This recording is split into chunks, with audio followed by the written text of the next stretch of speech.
성경 봉독하는 시간입니다. 함께 보실 말씀은 마태복음 9장 1절에서 8절까지의 말씀입니다. 마태복음 9장 1절에서 8절까지의 말씀입니다. 한 절씩 교독하시고 마지막 절 합독하도록 하겠습니다. 9장 1절입니다. 예수께서 배에 오르사 건너가 본 동네에 이르시니 중풍병자를 사람들이 데려오거늘 예수께서 그들의 믿음을 보시고 중풍병자에게 이르시되 작은 자야 안심하라 내 죄 사함을 받았느니라. 어떤 서기관들이 속으로 이르되 이 사람이 신성을 모독하도다. 예수께서 그 생각을 아시고 이르시되 너희가 어찌하여 마음에 악한 생각을 하느냐. 내 죄 사함을 받았느니라 하는 말과 일어나 걸어가라 하는 말 중에 어느 것이 쉽겠느냐. 그러나 인자가 세상에서 죄를 사한 권능이 있는 줄을 너희로 알게 하려 하노라 하시고 중풍병자에게 말씀하시되 일어나 내 침상을 가지고 집으로 가라 하시니 그가 일어나 집으로 돌아가거늘 무리가 보고 두려워하며 이런 권능을 사람에게 주신 하나님께 영광을 돌리니라. 아멘. 자리에 앉으십시오.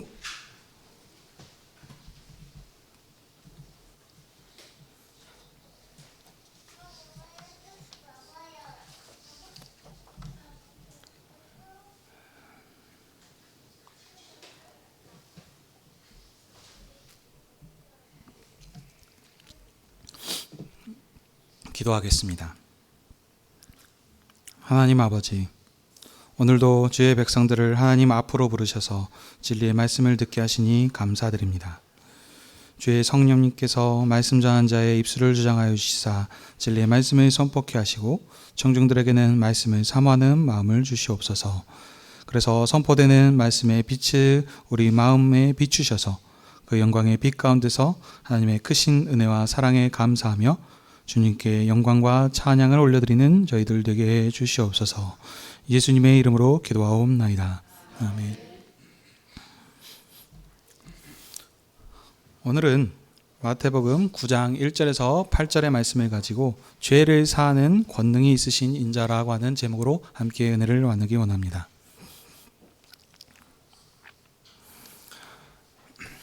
마태복음 8장은 예수님께서 산상수훈을 끝내시고 산에서 내려오셔서 행하신 권세 있는 왕의 사역입니다. 산상수훈의 말씀을 통해서 예수님께서는 천국을 선포하시는 설립식을 하셨습니다. 이제 내가 왔으니 이제 새로 옛 구약의 옛 시대가 끝나고 새로운 새 나라가 시작되었다. 그러시면서 그 말씀을 이렇게 선포하셨었는데 그렇게 천국을 선포하신 예수님께서 이제 산에 내려오셔서 8장에서는 이적과 표적을 행하심으로써 자신이 말뿐만이 아니고 이런 권세 있는 천국 왕이심을 나타내 보여주신 것입니다.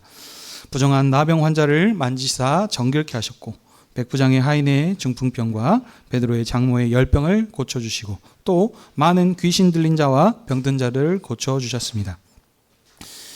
예수님께서 이처럼 이런 이적과 권능을 행하신 이유는 이사야 선지자의 말씀과 같이 우리의 연약함을 담당하시기 위해서입니다. 그래서 이 말씀대로 약속된 메시아로 내가 이 땅에 왔다라는 것을 이렇게 나타내 보여주신 것입니다.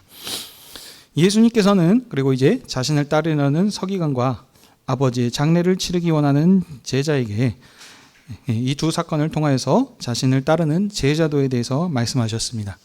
천국 왕이신 예수님께서는 이 왕이 오셨음에도 불구하고 그 왕이 가는 길은 왕의 대로가 아니라 머리둘 곳이 없는 인자의 길, 즉 고난의 길임을 이렇게 말씀하셨습니다.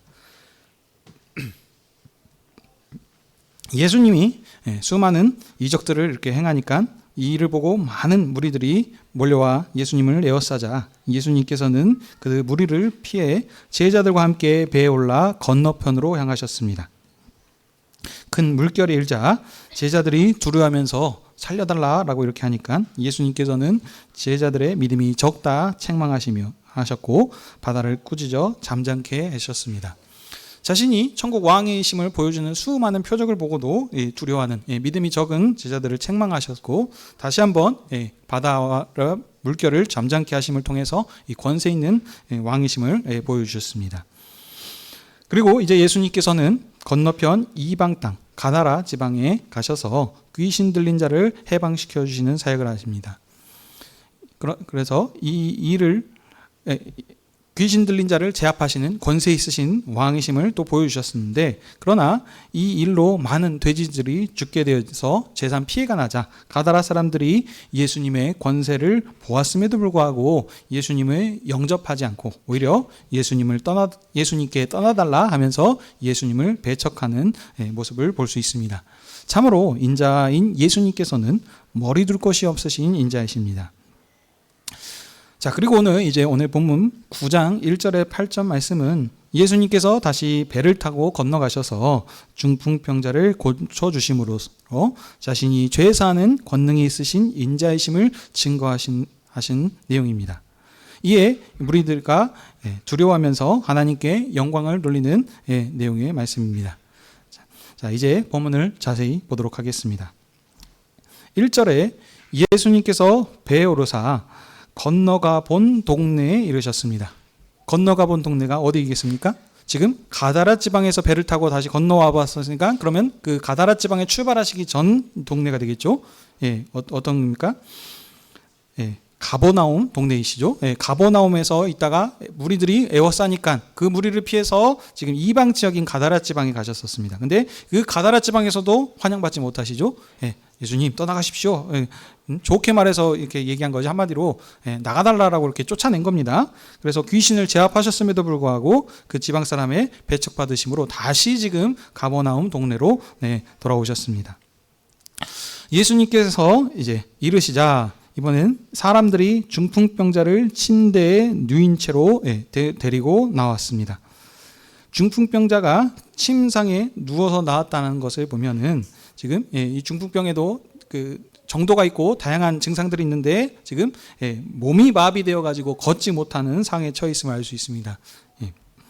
자, 그래서 그러니까 걷지 못하니까 어쩌겠습니까? 사람의 도움을 받아야 되는 것이죠. 그래서 사람들이 병자를 침상에 누인 채로 주님께 나왔습니다. 이에 예수님께서는 그들의 믿음을 보셨는데, 자, 여기에서 그 말씀하시는 지금 이 그들은 누구이겠습니까? 바로 예수님께 나온 사람들입니다. 구체적으로 얘기하면 중풍병자를 메고 온 사람들, 그리고 중풍병자까지 포함시킬 수 있겠죠. 그런 예수님께서는 이런 그들의 믿음을 보셨습니다. 근데 그러면 또 보셔야죠. 이들의 믿음은 어떤 믿음이겠습니까? 예수님 앞으로 나온 믿음을 얘기합니다.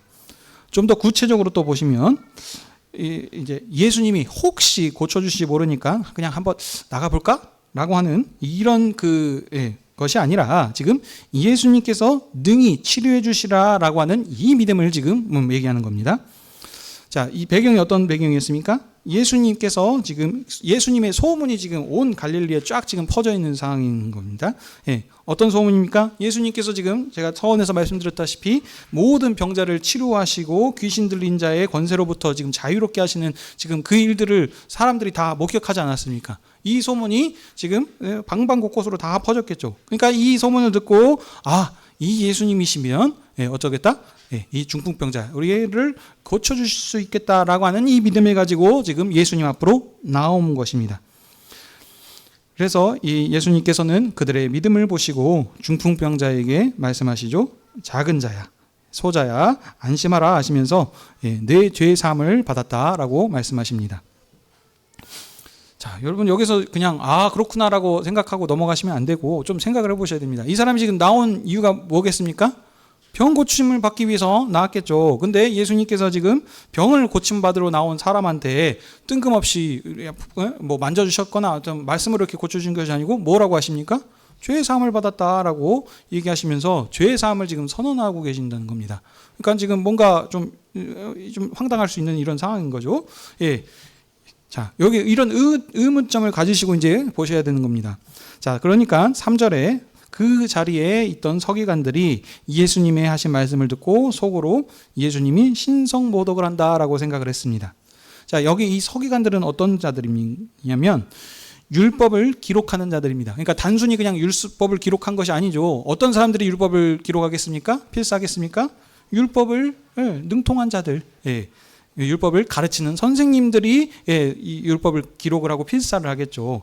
요즘으로 치면은 신학 박사, 이 신학의 전문가들이라고 이렇게 생각하면 되겠습니다. 자, 그런데 그러니까 이 율법의 말씀에 대해서 잘 알고 있는 이 서기관들이 마음에 어떻게 생각합니까? 예수님이 신성을 모독했다라고 이렇게 생각하고 있습니다.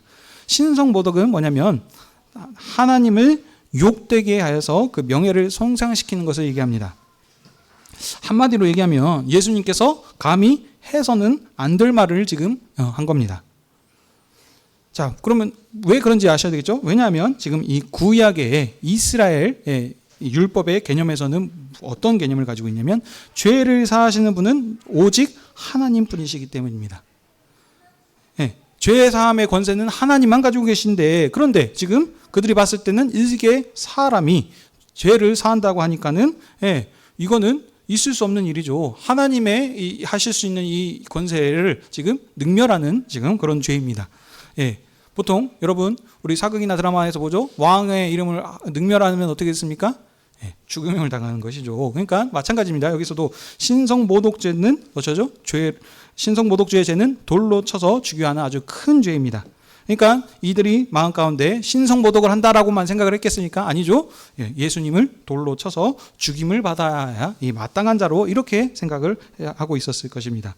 그러니까 4절 5절에 예수님께서 저들의 이 서기관들의 생각을 아셨습니다. 근데 어떤 생각입니까?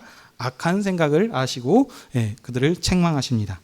어찌 그런 악한 생각을 하느냐라고 그렇게 책망을 하십니다. 자, 그리고 나서 예수님께서 그들에게 묻습니다. 죄사함을 받았다라고 하는 말과 일어나 걸어라는 말 중에 뭐가 더 쉽겠느냐라고 이렇게 물으십니다.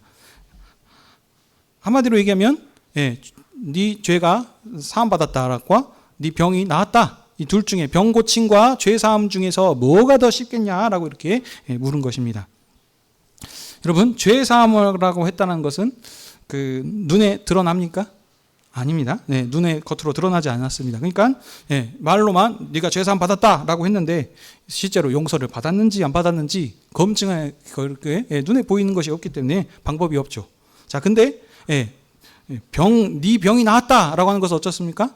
눈에 확실히 드러나죠. 지금 다른 환자도 아니고 중풍병자, 걷지 못해가 누워갖고 있는 마비 환자를 병 고침하면은 이제 일어나가지고 걸어가고 하는 것을 보니까 눈으로 확 드러나는 것이죠. 그러니까 일방적으로 우리들이 생각하기에는 병을 고치는 것보다 말로만 이렇게 죄 사함을 받았다라고 하는 것이 더 쉽다라고 이렇게 생각할 수 있습니다. 그렇죠? 왜냐하면 병 고치는 일은 아무나 할 수 있습니까?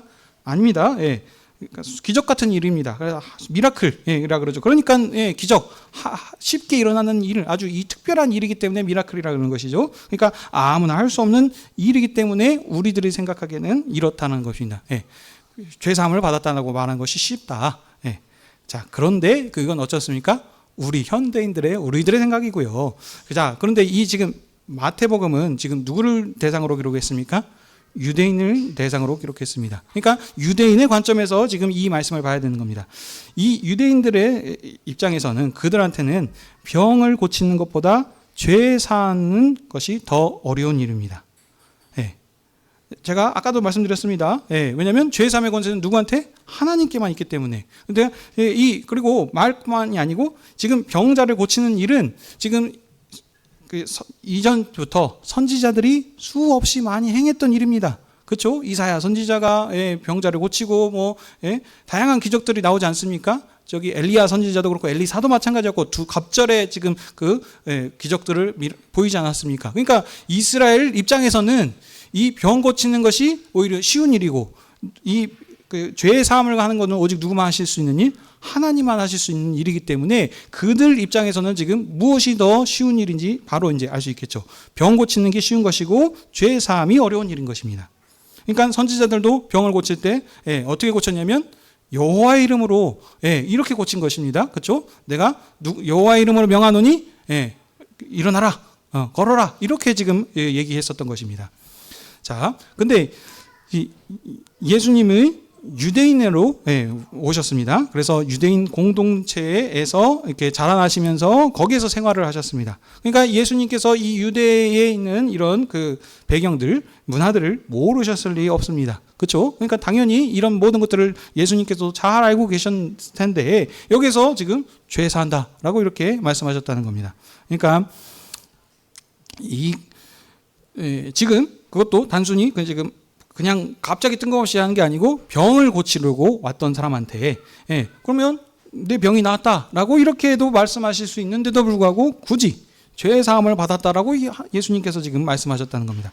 이는 예수님께서 의도적으로 하신 것이며 여기 이걸 기록한 저자 마태가 이것을 강조하기 위해서 이렇게 기록했다는 것을 알 수 있습니다. 자, 6절입니다. 6절을 같이 한번 그 앞에 부분만 함께 읽도록 하겠습니다. 시작. 그러나 인자가 세상에서 죄를 사하는 권능이 있는 줄을 너희로 알게 하려 하노라. 아멘. 여기까지. 예수님께서 지금 이렇게 하신 이유가 무엇입니까? 이 일을 통해서 인자가 세상에 죄를 사하는 권능이 있는 줄을 알게 하기 위해서 지금 이 말씀을 하신 것입니다. 이 마태복음뿐만 아니고 이 지금 복음서, 공간복음을 비롯한 이 복음서에 보시게 되면 예수님께서 자기를 인자라고 지칭하시는 말씀이 여러 군데서 나옵니다. 이 마태복음에서도 지금 계속 인자에 대해서 얘기했죠. 근데 여기에 인자는 다니엘서 7장을 배경으로 하신 말씀이라고 제가 말씀드렸습니다. 자, 그럼 여러분 조금 더 보충 설명을 하도록 하겠습니다. 원래 인자는 무슨 뜻이냐면 그 사람의 아들이라고 하는 뜻입니다. 그 사람의 아들. 자, 근데 그러니까 이거는 그 말 뜻이 그렇다는 것이고요. 근데 이 다니엘서 7장에서 배경으로 하는 이 인자는 누구냐면 하나님을 대항하는 세상 나라 제국들을 무너뜨리시는 분이 인자입니다.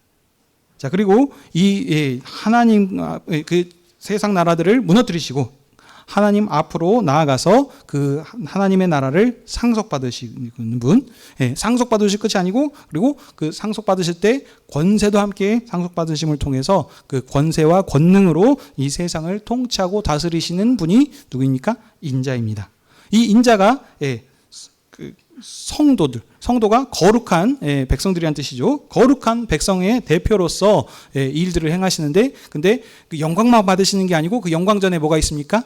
고난이 있으시다. 그래서 고난받는 인자를 지금 제가 계속 했었습니다. 근데 고난을 당하시나 어떻습니다? 결국에는 승리하셔서 영원한 하나님 나라를 상속받으시고 다스리시는 권세 있으신 분이 누구시다?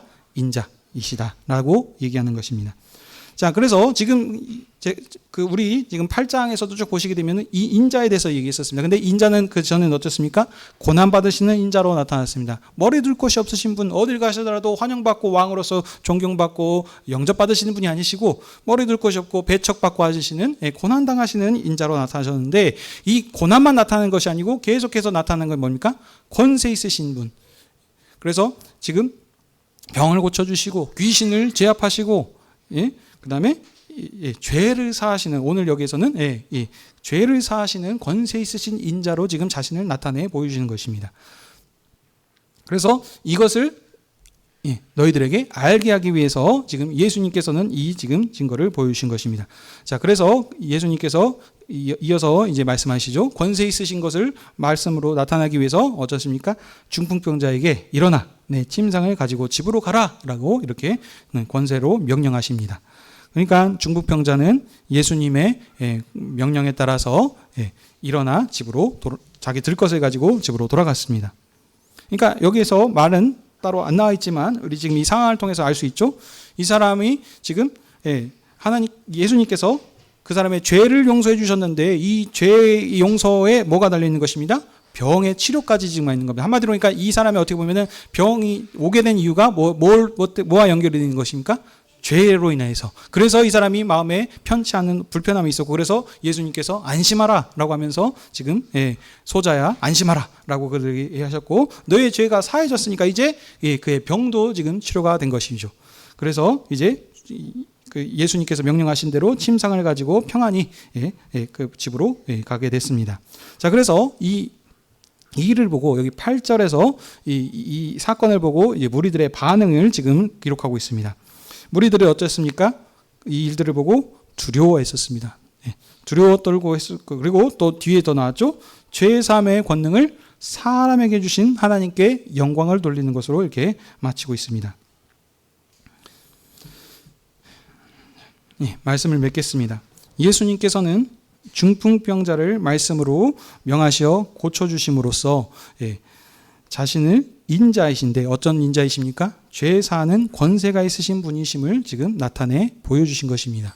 그냥 고쳐주실 수도 있는데 굳이 그렇게 하지 않으시고 죄 사하라, 내 죄 사함을 받았다라고 하는 말씀을 통해서 지금 하신 것입니다. 근데 이 죄 사함의 권세는 지금 이스라엘 백성들의 입장에서 누구한테만 있었습니까? 오직 하나님께만 있으신 것입니다. 근데 이 하나님이 하실 일을 지금 예수님께서 하셨다는 것이죠. 그러면 이 말은 무엇입니까? 예수님께서 하나님의 아들로 오셨다는 증거, 권세 있는 천국 왕으로서 하나님의 나라를 상속받으시는 분인데 그냥 나라만 상속받는 것이 아니고 그 권세까지도 모든 것을 위임받으심을 통해서 권세로서 지금 세상 만물을 다스리시는 하나님 새로운 천국 왕으로서 자신을 지금 나타나여 주신 것입니다. 자, 그러니까 사람들은 어떻습니까? 이 지금 보도 못한 일이라니까요. 선지자들은 지금 다 여호와의 이름으로 명하노니 하면서 있었지 자신의 권세로 지금 병을 고친 일들이 없었던 것입니다. 지금 예수님께서는 근데 산상수훈의 말씀을 통해서 자신의 권세로 지금 얘기하면서 나는 너희 기로니 하면서 천국 복음을 그들에게 전파하셨고 또 자신의 권세로 인하여서 지금 죄를 사하시는 그런 일을 보여주신 것입니다. 그래서 이 자신이 지금 인자, 약속했었던 그 인자로 자신을 나타내신 것입니다. 근데 이 인자는 어떤 분이십니까? 고난을 받으시는 인자이십니다. 그래서 십자가에서 끝에는 고난을 받으시는 이 일을 지금 당하시죠. 하나님께서 보내신 지금 성도들, 거룩한 나라 백성의 대표로 오심을 통해서 지금 오셨음에도 불구하고 여전히 환영받지 못하시고 십자가에 죽으시는 그런 고난을 당하십니다. 근데 이 고난이 그냥 고난으로 끝나는 것이 아니고 다니엘서에서 얘기했던 것처럼 지금 고난을 받으시나 끝까지 결국에는 승리하셔서 죽은 지 3일 만에 부활하심을 통해서 이제 죽은 자 가운데서 살리심으로 하늘 보좌에 오르셔서 영원한 하나님 나라를 상속받으시는 그 인자, 천하 만민을 다스리시는 권세 있으신 인자로서 이렇게 지금 나타내 보이시는 말씀입니다.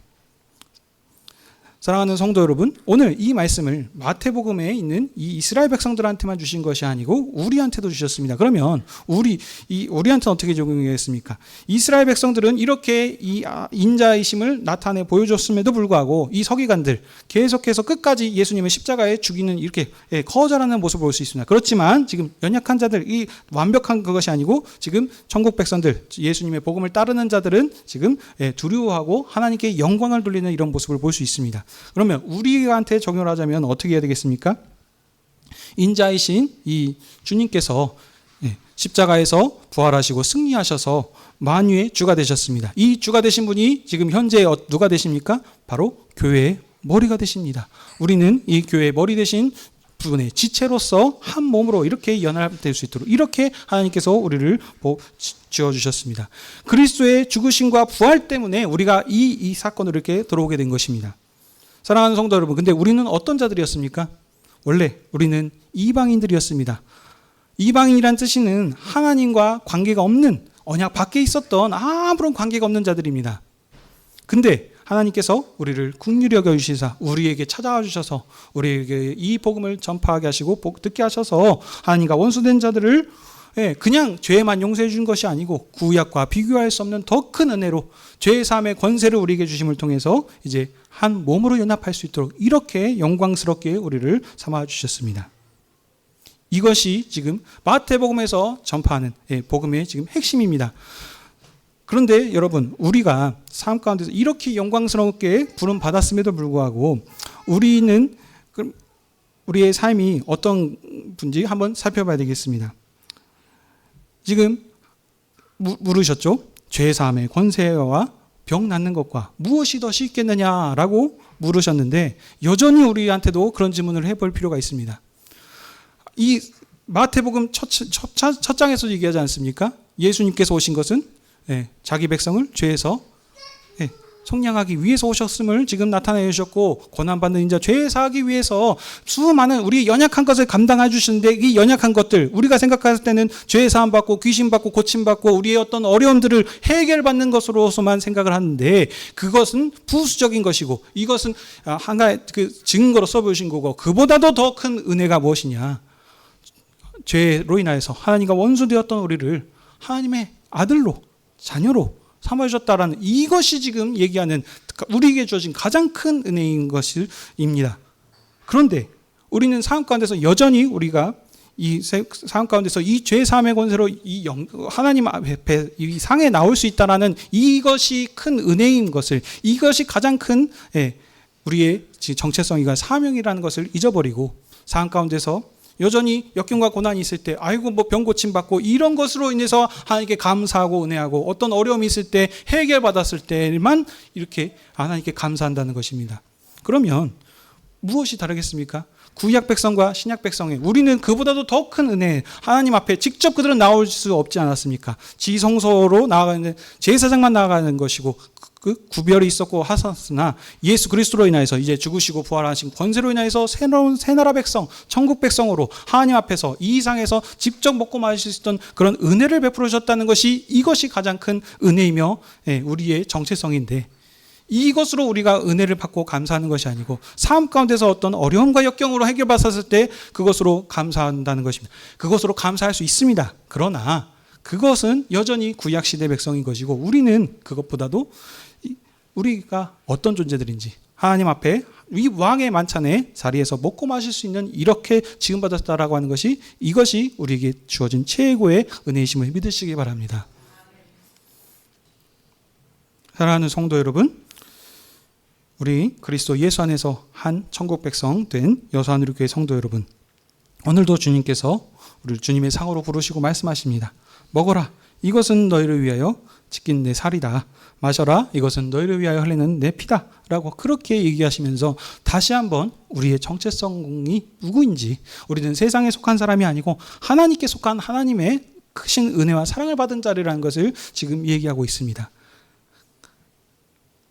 우리가 이렇게 큰 사랑을 받았다면 우리가 먹고 마심을 통해서 다시 한번 주님의 사랑을 생각해야 되겠습니다. 유행가 가사에도 이런 얘기 있습니다. 당신을 향한 나의 사랑은 땅끝까지다. 그래서 태평양을 건너 대서양을 건너서 간다라고 하는데, 우리 하나님을 향한 사랑은 딱 여기까지야 라고 이렇게 우리가 한정 짓고 있는지 한번 다시 한번 생각해 봐야 되겠습니다. 우리가 주님의 상에서 한 이 먹고 마시는 것, 이것이 우리의 진정한 기쁨이고, 이것이 우리에게 허락된 가장 큰 하나님의 은혜인 것입니다. 우리들은 죽을 수밖에 없었던 우리들을 다시 돌이킬 수 있는 것, 엄친아라고 들어보셨습니까? 엄마 친구, 아들, 딸 얘기하지 않습니까? 그런데 이게 왜 뭐냐면 상관이 없어요. 왜냐하면 내 아들이 아니거든요. 내 딸이 아니래요. 남의 집 딸이, 아들과 딸이 잘못 부럽기만 하고 하지만 뭐가 다 없다니까요. 근데 하나님과의 관계가 단절되어 있으면 아무런 소용이 없는데, 주께서 죽으심을 통하여 우리를 아들과 자녀로 삼아주셨다는 이 사실입니다. 주님께서 고난당하셨습니다. 그러나 고난받으셨으나 결국에는 승리케 하셨고 영광을 가지고 이 나라 만물을 다스리게 하셨습니다. 주님께서 참으로 우리에게 모델로 보여주셨습니다. 우리 삶 가운데서도 여전히 우리가 세상에서 살아가면 여러 가지 역경과 고난이 있을 수 있습니다. 근데 그때마다 그것으로 인해서 어떤 고침받고 병받고 해서 어떤 램프의 진이와 같이 우리의 어떤 필요 때만 있을 때만 주님을 찾는 것이 아니고, 정말 우리가 이 삶 가운데서 이 자리에 앉았을 때 주님의 정체성을 깨달은 자들이, 우리가 정말 주님을 사랑하면 유행가 가사처럼 우리가 죽기까지, 저 그 세상까지 갈 수 있는 이런 믿음을 우리가 보일 수 있을 것입니다. 주님 다시 오실 때까지 인내와 믿음으로 이 모든 고난을 이기며 승리하는 삶을 살아가시는 저와 여러분이 되시길 주님의 이름으로 축복합니다. 아멘. 기도하겠습니다. 하나님 아버지, 오늘도 저희를 교회로 모이게 하셔서 주님의 음성을 듣게 하시고 복음의 밝은 빛을 우리에게 비춰주셔서 주님의 은혜와 사랑을 알게 하시니 감사드립니다. 주님, 우리는 그리스도가 아니면 죄로 인하여서 죽을 수밖에 없었던 하나님과 원수된 자들, 하나님과 관계가 없는 자들이었습니다. 그러나 그리스도로 인하여서 우리를 죽음의 권세 아래서 건져주시고 하나님의 아들과 딸로 삼아주셔서 주님의 이 상에서 왕의 만찬에서 먹고 마실 수 있도록 이렇게 은혜를 베풀어 주셨으니 참으로 감사드립니다. 이것이 우리에게 주어진 가장 큰 은혜이며 주님의 사랑이라는 사실을 깨닫게 하셔서 이 주님의 사랑을 다시 한번 우리가 묵상케 하셔서 우리도 주님을 사랑함으로 주를 위해서 살아갈 수 있는 자들 다 되게 하여 주시옵소서. 주님 다시 오실 때까지 신실한 모습으로 살아갈 수 있는 우리의 모습을 통해서 아버지 하나님 홀로 영광 받아 주시옵소서. 우리 주 예수 그리스도의 이름으로 기도하옵나이다. 아멘.